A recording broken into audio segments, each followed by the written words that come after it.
Toe Net vir Pret destyds sy deure in Upper Berrydale oopgemaak het, was Pieter Takello daar. Die impak wat hy op sy gemeenskap het en steeds het, is wel bekend. Hy het 'n passie vir die jeug en skroom nooit om betrokke te raak wanneer daar werklik 'n verskil in lewens gemaak kan word nie. Oom Pikes het egter nie die afgelope jaar sedert sy aftrede in die stilte van sy huis spandeer nie. O nee, die Hasekwa Khoi het hom besig gehou, onder meer met sy geliefde boerbokke.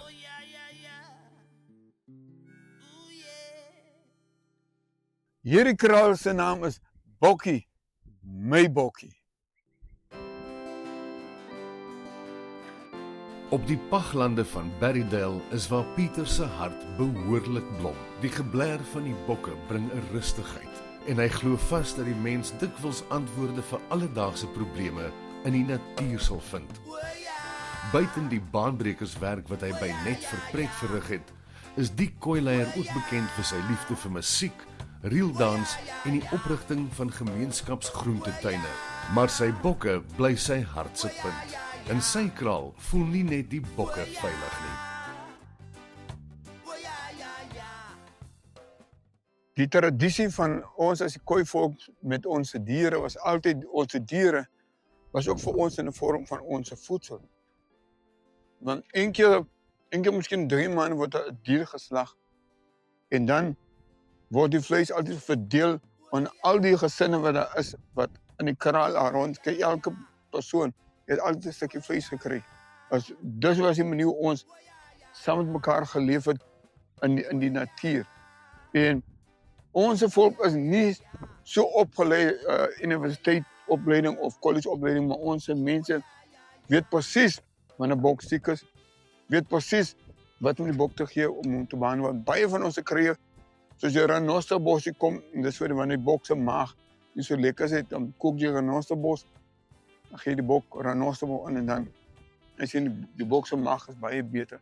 En dit was altyd maar ons liefde vir die natuur. Waar die bokke gegaan het ons getrek. Want ons bok het altyd vir ons gewees. Wat 'n tipe kry jy kan eet, en wat 'n tipe kry jy nie mag eet nie. Want waar die bok eet, en jy as 'n Khoi-man, jy die bokke gevolg. Alles wat die bokke eet, weet jy, dit kan jy eet, of dit kan jy drink as 'n kry.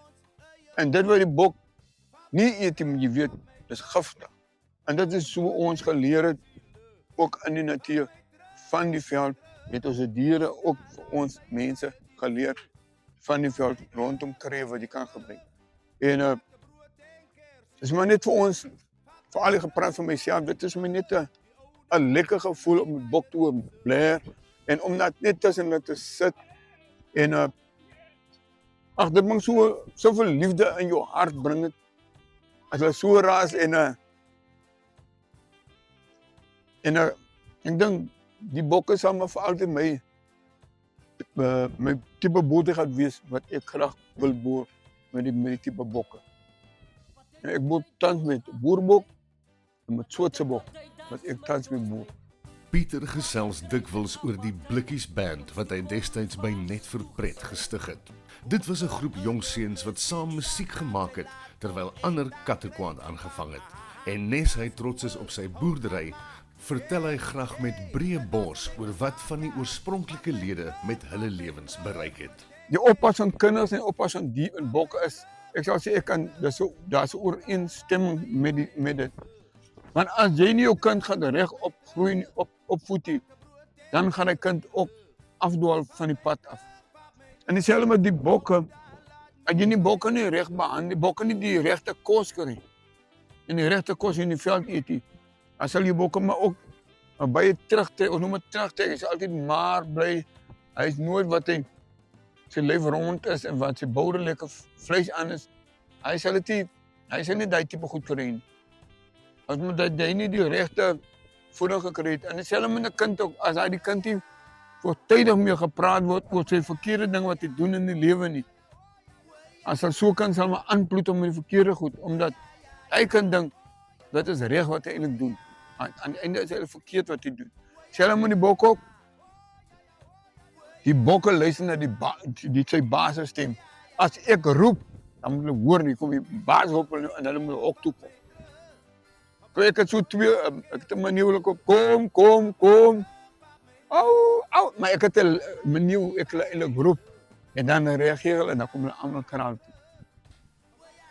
Volgens hierdie Berrydale legende was bokke nog altyd in sy bloed en die natuur is waar jy hom op sy heel gelukkigste sal vind. Ek het van gemeentes ook 'n passie gehad, nie net vir bokke nie, maar ook vir ander diere, is omdat my familie het almal te doen met bokke. My pa het gewerk by 'n slagpaal waar hulle met diere was, beeste en skape en vark.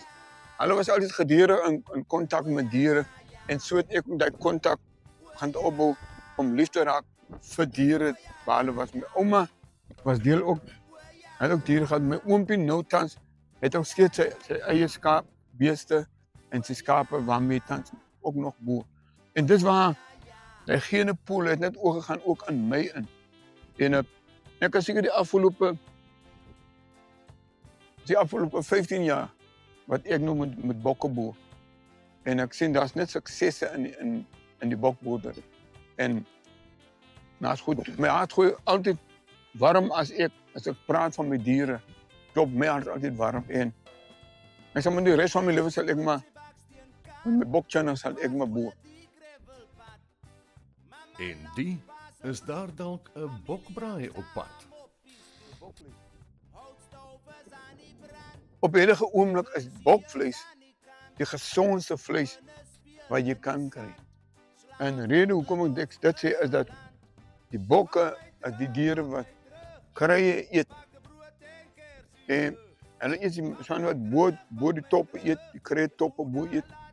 Terwyl die skape eet maar onder net grasies.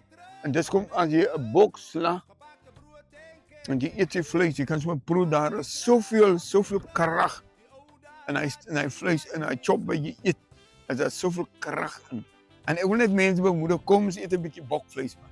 Los 'n bietjie daai skapvleis met daai beesvleis. Eet 'n bietjie bok en jy sal voel dat jy meer gesond is as wat die skaap en die beesvleis. En die bok se chin, hy loop mos in die veld, nee, en hy eet mos die krye wat ons mos nodig het. Kyk, dan drink ons met die krye, dan eet ons die krye van die vleis se kant af. Oom Pieter, die New 62 span sien uit na die volgende bokbraai. Dankie vir jou tyd en vir alles wat jy vir die dorp beteken.